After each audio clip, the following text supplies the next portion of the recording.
I basically started playing trumpet as early as they would let me. I started at 6. I really wanted to at 4 because I'd seen, I think it was Harry James, who was the first trumpet player I'd ever really seen, and the horn flashing got my attention. But they started me on cornet because the trumpet was too hard to hold up, too far out, so I started on cornet and actually started with a local band teacher who was a violinist. And by the time I was 8, he had been emphasizing pointing my horn at the clock because he wanted me to hold that horn up in all the lessons that he gave me. But the clock was over here and the music was here, so I got an embouchure right over here on the right upper lip. And I had the opportunity to change it with another teacher, Rudy Ramos, who was a student actually of Rafael Mendez. This was in San Diego. And it was so traumatic that my parents decided, because I couldn't blow out of the staff and I'd been really playing quite well, they said, well, you know, this isn't going to work. As I look back, I wish I'd have changed my embouchure there because I ended up playing on my right upper lip all the way through college.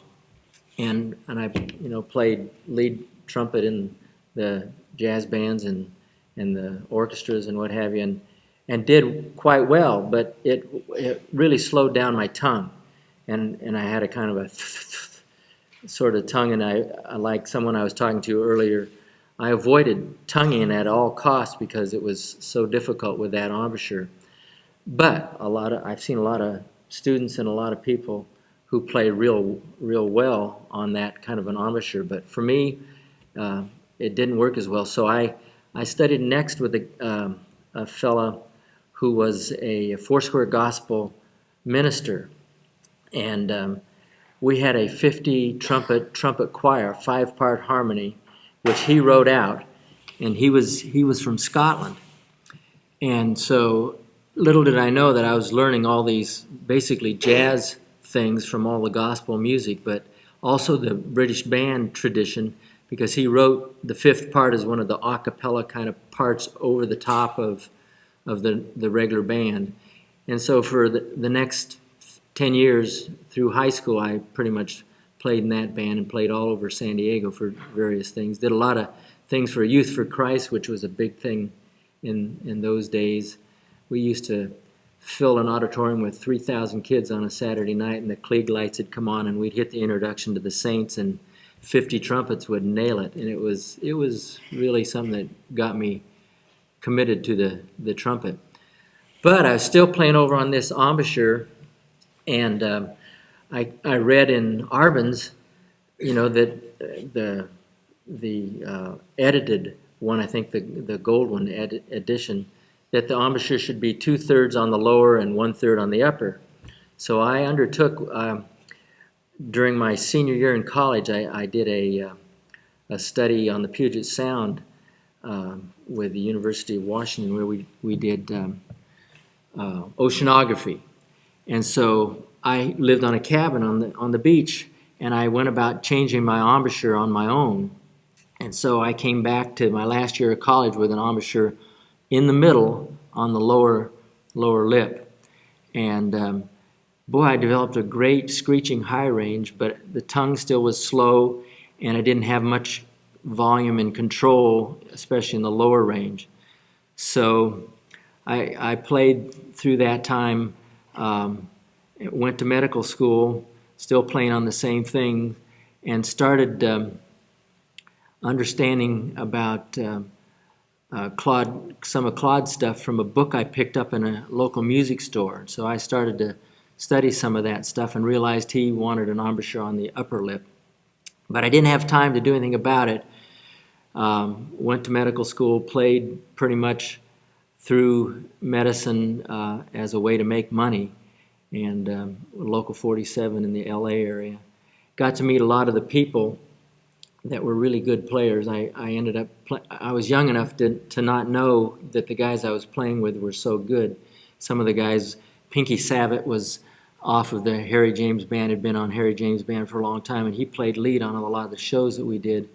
And I was just so impressed that there was a whole nother way of playing the trumpet than the way I'd seen it. So I did my residency and did a cardiovascular surgery fellowship, at which time we did open heart surgeries just at the time that coronary bypass surgery was beginning. So we were doing a lot of work in the dog lab, developing our techniques, and then 3 open hearts a day. And this is where I really saw the diaphragm.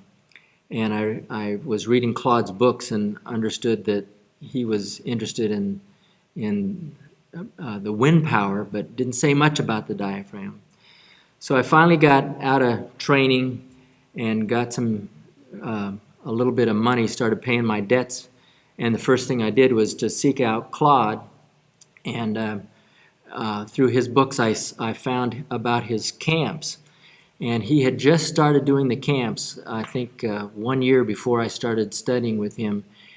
And the camps basically were started at the interest of some of his students. Carl Leach, who was one of the main movers and shakers in getting Claude to put this camp together, because they all realized there was some special information that wasn't getting out. It wasn't really in the educational system, and it really wasn't in any of the other venues where kids were learning, because it was basically the culture of the studio musician. And Claude used to say the workhorse musician, trumpet players, that played all venues but played under lots of different kinds of environments and stresses, and had to be able to do what lead playing would come up, and symphony playing that would come up, and jazz stuff. And although Claude was not a jazzer, he certainly taught a lot of people who worked in that field. So Carl Leach and Larry Sousa. Larry Sousa is top guy in San Francisco, pretty much the first call guy there for a long time for a lot of the casual stuff and for the shows. He and Carl drove to L.A. from San Francisco to convince Claude that they wanted to take lessons, and then they got him to convince to give lessons in the Bay Area, and then to start the camps to further this. And so I think it was the second camp that I came to, and I learned that I was playing incorrectly, and I was playing on a Schilke 13A4A, had a great double C, but not much below the staff that I could use, and not much endurance from that mouthpiece. And so Claude's first thing he did to me was say, throw that mouthpiece away. And he gave me one of the CG3s, and that rim, I'm still most comfortable on that rim. And he made me put my embouchure on the top 2/3 of my upper lip, or 2/3 of the mouthpiece on the upper lip. Actually had me start by placing it just under my nose and buzz and bring it down until it would make a buzz in the mouthpiece. And so set it really high, and all of a sudden it started to make sense to me, because the tongue level's controlling the pitch, and the controlling the air and channeling the pitch, and aiming it right at that piece of flesh that's there in the middle of your upper lip. So you've got a lot more tissue that'll vibrate than you do if you're doing that off the lower lip. And all of a sudden the tonguing really started to work, especially when he showed me K-tongue modified. We realized this was a unique education that was really handed down from Herbert Clarke, who synthesized it from all of his travels with Sousa and everybody else, and that we had something very special to offer the brass world. And so a lot of us at that time, probably 6 or 8 of us, began really promoting the camps, and eventually were able to get them into the university setting, and we were able to get Claude hooked up with some of the great players. He already had connections with a lot of universities, but we were able to get him hooked up with Arturo Sandoval. I was there when Claude gave Arturo Sandoval a lesson, if you can believe it. It was on the Clarke 2, the key of E with the third finger, da da da da da da da. And Arturo had never done that, and he was really amazed at that. And it's gotten back to me that he's actually demonstrated that for people all over the world. And he learned it with Claude. So Claude and Arturo had a lot in common because Arturo had learned a lot from his books. I could go on forever, but I better not. So, Okay, you reminded me of a lot of things that are a little bit like what started with me. I'm 43. I started out in playing the trumpet in fourth grade, but before that, I remember my parents telling me that I wanted to play the trumpet as early as first grade, and I vaguely remember this because I'd heard Doc Severinsen play on the Tonight Show band, I think when I was really little, and I remember just being excited about the sound of the trumpet and having to basically beg my parents to play the trumpet because my two sisters that were older than me had played instruments. One of them played violin and the other one played flute and sang. One of them, the one that sang, had actually been a music major and sang a little bit with Bob Hope and sang some commercials for like Sears and some other things that were on the radio and TV in Los Angeles. But she, at a certain point, just kind of dropped it and didn't pursue it anymore. And my parents were saying, we're not going to waste time with this trying to make you practice. And I said, but I want to play the trumpet. So I didn't let up on them. I just kept begging to get a trumpet. So in fourth grade, I got a trumpet and started the band program. And the way it was I grew up in Bakersfield, California, and I had a band teacher that I look at it now and I didn't realize at the time he was really excellent. He could play all the instruments and also, I mean, all the brass and woodwind instruments and the strings pretty reasonably well. He was primarily a tuba player, but we started out in a little class that was just the trumpet players. And then we had to audition in order to make it into the band. And I really wanted to play in the band, but he had a list of criteria that we had to do to be able to play in the band, like count and maybe tongue and play a couple scales. So I worked so hard just so that I could make it in there. And I had a friend that kind of did the same thing, and we kind of were competitive with each other and kept each other going. There were some of our friends that, I remember one guy that didn't do the work he needed to do, and he didn't get into the band until he was sixth grade.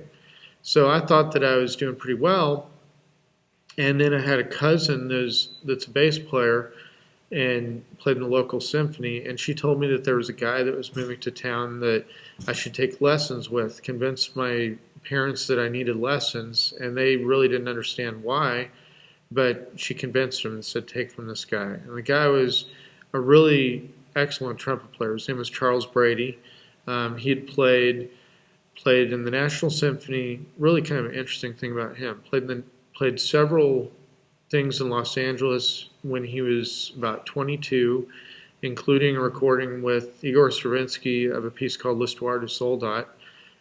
Still to this day, people say that it's the best recording of it.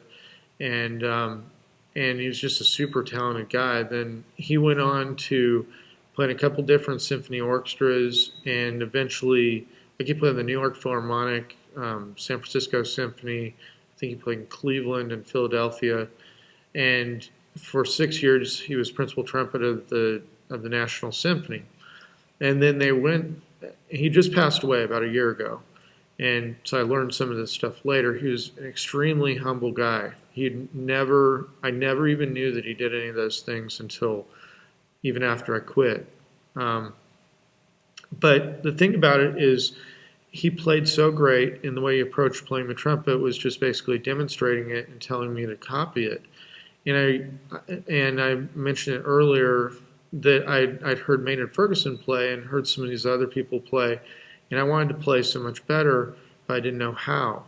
And I was very frustrated that I was putting in maybe 4 or 5 hours on the trumpet, and I was getting worse. And then this is kind of an unusual way that convinced me about Claude. There was a guy that was a senior in high school when I was a freshman, and he had also taken from from Charles Brady, and he had seen Claude do a clinic at a local music store and told me about how Claude had like played up to a triple high C, and I think Bob O'Donnell had come up there and demonstrated some stuff, and he was like, this guy is an incredible trumpet player and he could do all this crazy stuff. You got to get these books. So I got the books. I looked at them, and of course, I didn't read the directions. I just turned to like the middle of the book and said, I don't know what this is all about. I threw it in my closet. Well, then I didn't think about it for a long time. And I remember reading about the K-tongue modified stuff and trying it for about a day or two and saying, I can't do this. I don't think it really matters. And then a couple things happened. I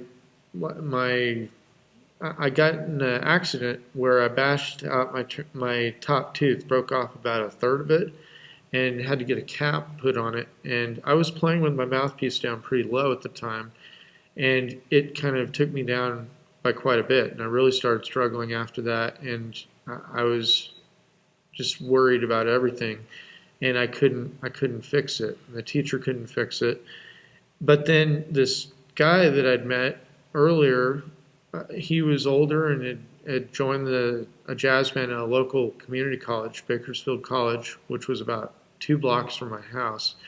And I was a high school student, and he said, hey, we have a jazz band that rehearses once or twice a week in the afternoon. Do you want to play in it? And I was like, yeah, that'd be cool to play with college students and do this, because my high school didn't have a jazz band, and I was into listening to big band music.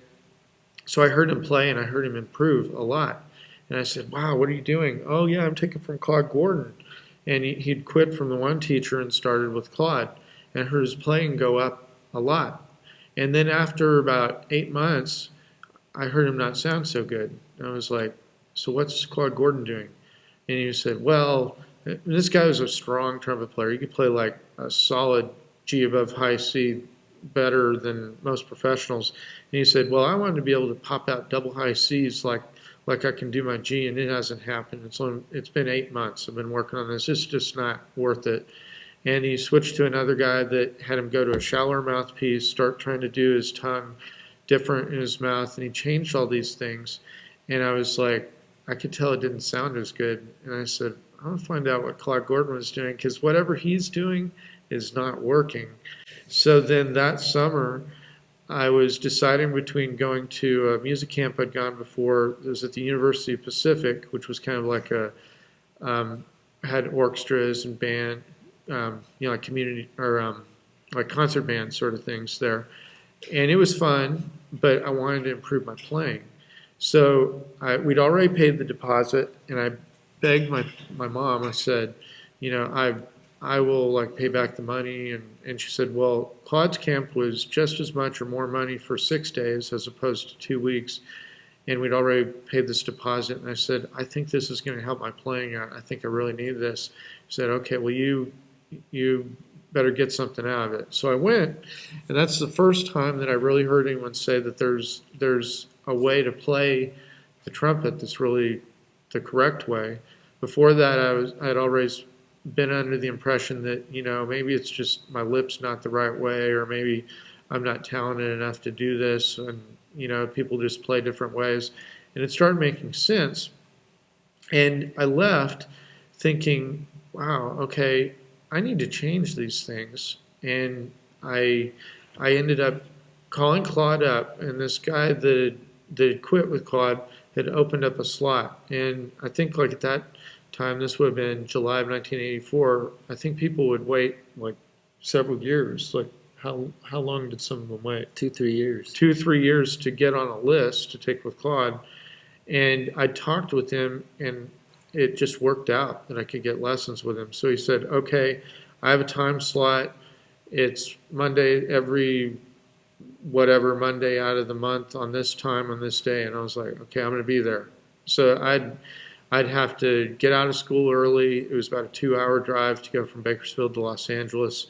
And we did it. And that's where I started. And even before we started the lessons, I said, well, what do you want me to do? And he said, well, okay, in the tongue level book, there's this little simple exercise, pretty similar to what Jeff Jeff Ward demonstrated the other day with just tonguing.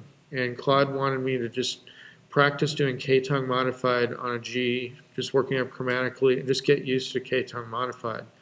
And I was like, that's it? And he was like, that's it. Just work on that, and then you come to the lesson, we'll do more. And then what happened was went to that first lesson, and I was trying to do everything that he was telling me the right way. And we were paying a good bit of money for the lessons, and I remember thinking my embouchure was low because I play out to the side of my mouth, and I was down like maybe a third or maybe a fourth, only my top lip.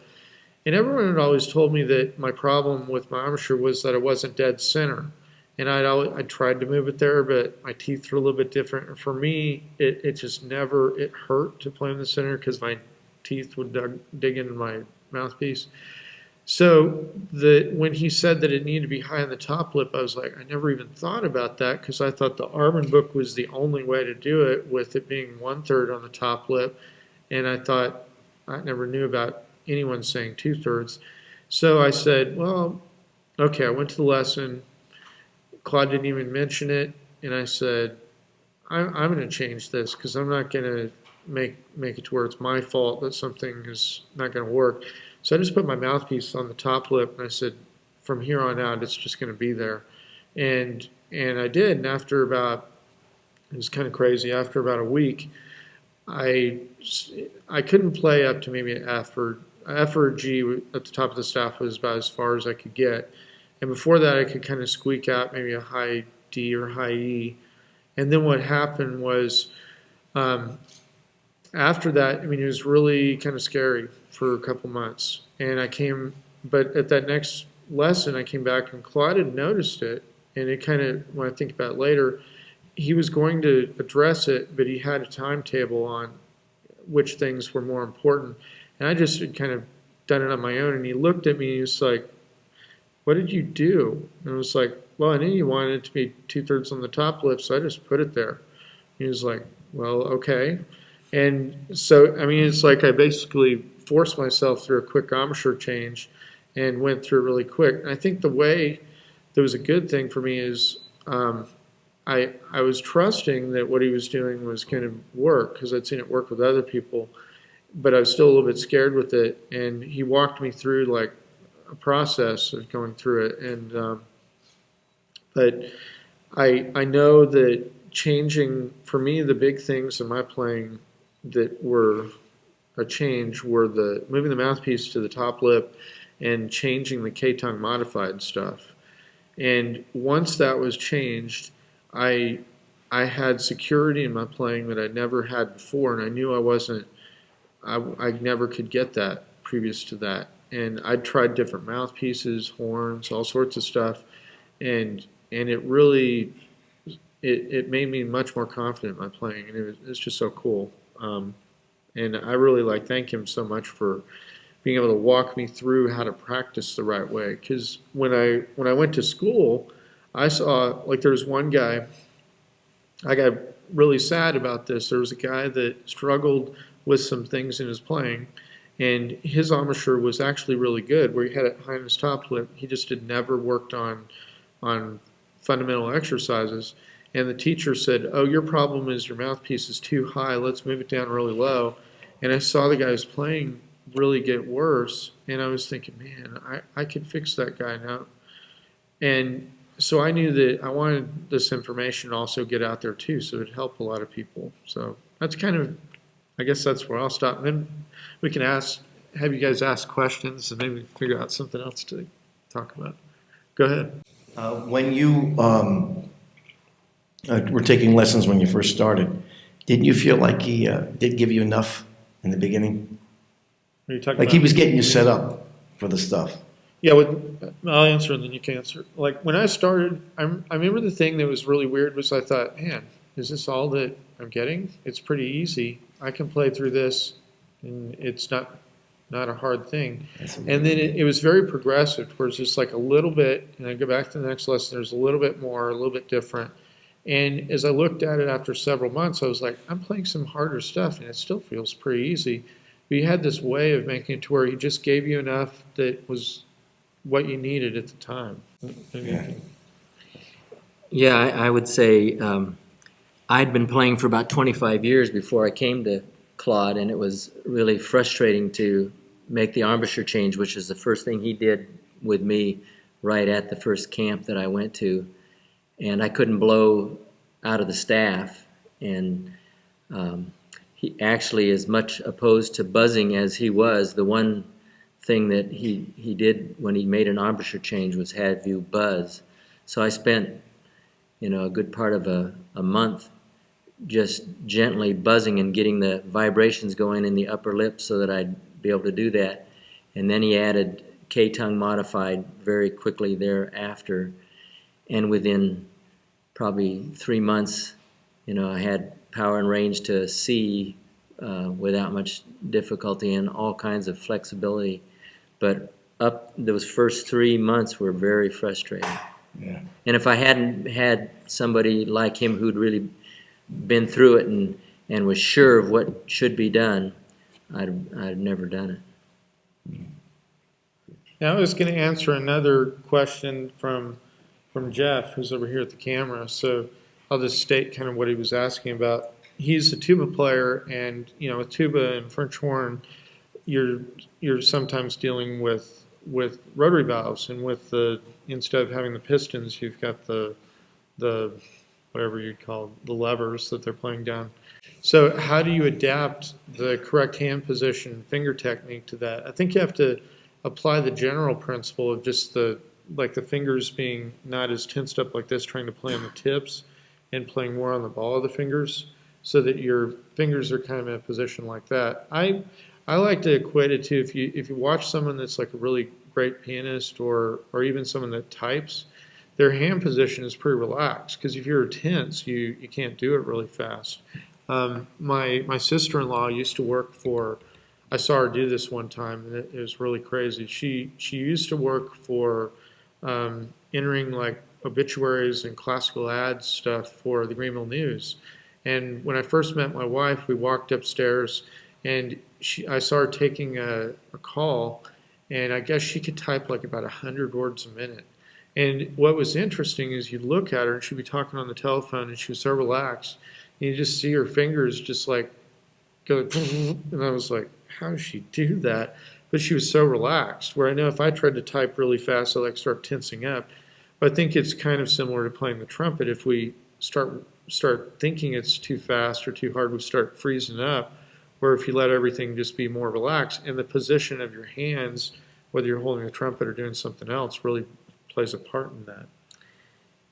If I might add, the interesting anatomical thing about it is that the tendons that hook the fourth and fifth digits together, the extensor tendons that raise the tendon, are shared, whereas they're not shared with the other fingers. And so when you tie down that fifth digit, then your fourth digit doesn't want to move. So that's why it's important to keep it out of the ring and to also let it be easy and fluid and try to. You see piano players stretching those two fingers apart all the time, but it makes a lot of sense anatomically to play the way Claude taught us. I think I see a lot of physiological problems with people as they age and they play. They're holding the horn with the left hand, and if the strength goes down in the left arm, or if there's a rotator cuff problem or something, suddenly you're gripping this and you're trying not to aggravate shoulder problems, and then the right hand starts to have to bear some of the weight, and so they slip the finger into the ring, and they'll lose the dexterity in the fingers. Some of the other problems that I see with particularly the right hand in some of my comeback students are the fingers get sore from pounding the valves so hard, especially the longer middle finger. And I actually will have them take a little tiny piece of masking tape and just put across the top, just enough to give them a little strength for that pound down there. Sometimes they have to change their technique just a little bit to get the pressure off right on the end, but it all works best if you keep your strength up. That's why this physical fitness thing is a real gig that I'm on for playing well.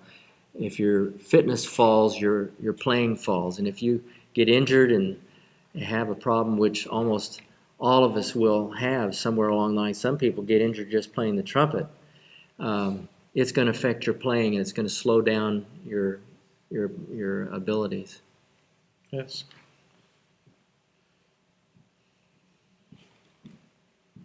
I have to work now when I ask a question. It's good. My fitness will be better. And two questions about Claude's interaction. Number one with Herbert Clarke. If you have any background on didn't he study with? I really didn't know that until I came to this conference. So anything, I'd be very interested in that. And the other thing, what kind of music did Claude like the most? I'll answer a little bit, and you Sure, can answer. go. Okay, well, Claude took lessons from a lot of different people, but the only, he started out when he was, 5 years old, I think he started playing, and his parents had a band or an orchestra, and I think he grew up in what town in Montana? Helena? Helena, Montana? yeah. And so he was, I've heard this confirmed by several people, that by the time he was 8, he could play a F above high C. So there's something happening there that's pretty special. And he was playing solos and playing with a local high school band and playing on the radio when he was that young. And then as he thought that he wanted to get better, whenever shows would come through the area, he'd go try to talk to the trumpet players. And then some of the trumpet players that he had told him to do things like stick out your jaw, tighten your corners, do this, think about opening of your lip and your aperture. He said pretty soon by the time he did all that, he lost his high F. He never got it back until later. He wrote a letter to Clarke, and it was in the middle of the Depression, or I don't know, I think it was maybe 1939 or something. It was the end of the Depression. End of the yeah. Depression. He was 18. He just met his wife Ginny, I think a couple weeks or something. They got married, and they'd only known each other for a couple weeks. And he said he proposed to her. They got married, and they said let's move to California, because he wanted to take lessons with Herbert Clarke. So they jumped in the car, moved there, and they really struggled for a long time. I think I think they had to sleep in their car a little bit. Even at one point, I think he told me that they were in a hotel or something like that, and had to. I think he stole a couple milk bottles to pay for the hotel room, and one time he had to leave his watch at the gas station in order to get gas in the car so that he could get around. But he kept taking lessons with Clarke, and he credited Clarke with all of his teaching and his development, because he really got him on track with his practice. And the only other person that he gave credit to was Maggio. And we can talk more about that at some other time. But Claude, I think his contribution to Clarke's work was to take it and systematize it and present it in a way that people could put together with all these different books. I mean, you can add on. I think the neat thing about Claude is that he covered the time between the traveling concert band, John Philip Sousa type band, and the big band era. And he basically took Clarke's stuff and led it to the big band era, and was able to use that technique. In fact, one of his early albums, there on the cover it says Basie meets Herbert Clarke, because you'll hear Claude doing all this stuff, sounds like Rafael Mendez over this swing band. But Claude and I enjoyed the same kind of music. I have always loved swing, big band swing, from the time I was a kid, and that's what Harry James, I think, hooked me on. But Claude played a lot of ballads. In fact, Manny Klein, who was his close buddy and really helped Claude get into the business, used to say to me, Doc, he says, you don't play the trumpet if you can't play a ballad. What happened to people that could play a ballad? And Claude could really play a ballad. The one that really gets to me is his Stormy Weather one. and it's seems like a fairly easy thing until you start to play it, and then you realize he's nailing F after F after F without any concern about any effort. And so all the things that Herbert Clarke learned traveling with those Sousa bands, he was able to transfer to the big band swing area. He loved that kind of music mostly. He introduced me to Bunny Berrigan and so many other trumpet players that were big band of the 30s and 40s that I'd have never known about. I thought of something to add to that that's kind of funny, but in fact, one of the tunes I wanted to hear us play were some of those things that he loved. One of the things that I think's unique about his teaching was that it's really not style specific, and that's kind of one of the things that I'm trying to get across with the conference, that it's just correct technique that's going to help no matter what you're playing. Now I know, so for example, we had Susan Slaughter last year and Harry, and completely different kinds of music that they play. And one of the things that I know, Claude was never a big fan of rock and roll. I've had conversations with a guy, with Tom Holden, and some other guys that I guess someone was telling me once Claude's big band was out and the rhythm section started playing, it's like the rock tune, You Really Got Me Now. And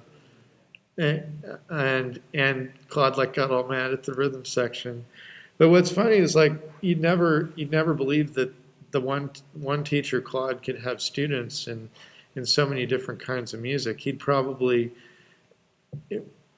I'm sure you would never think of going to hear Harry Kim play with Lady Gaga or Usher or James Brown but the thing that I think so cool about it is if you can play your trumpet really well, it can open the doors to do all those kinds of things. And that's my feeling about it, is that there's so many different kinds of music out there that's exciting to play. I want to be able to get to where I can play my trumpet and make it do those different things, because it's just fun.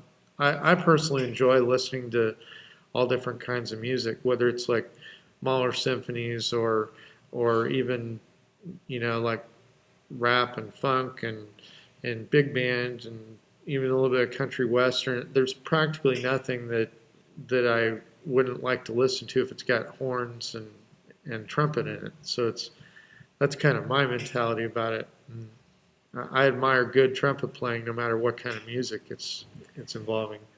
Not enough has been said in my way of thinking about Claude's wife, Ginny. She really made him possible.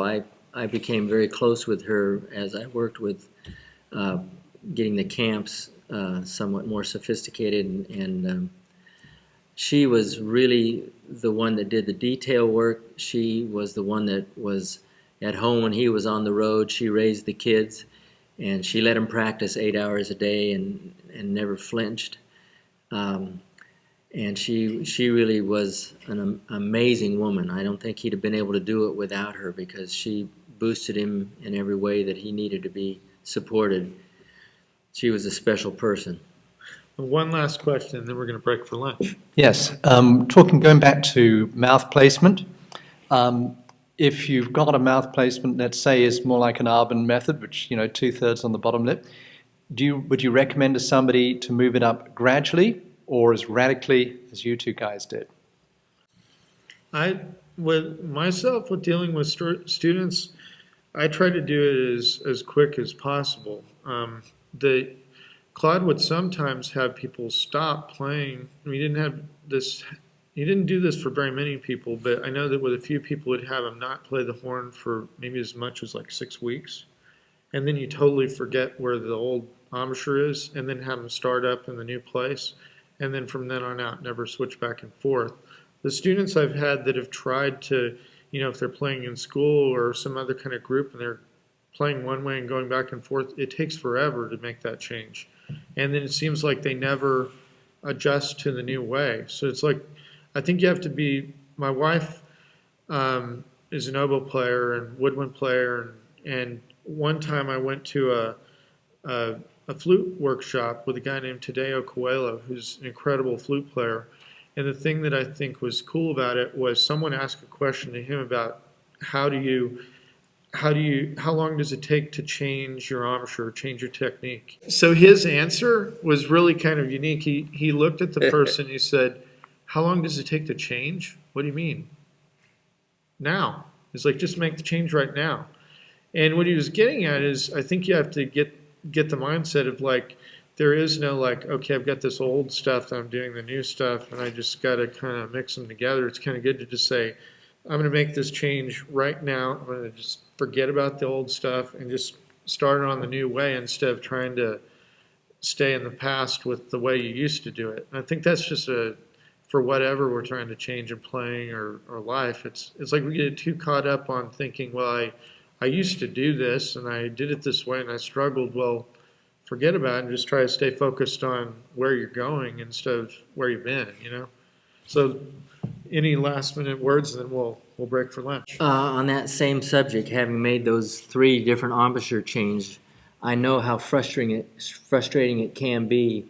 The last one with Claude was much easier because at the same time I made the embouchure switch, I learned to play with the lips wet, which meant that the whole grip had to get a different feel and learn to grip in a different way.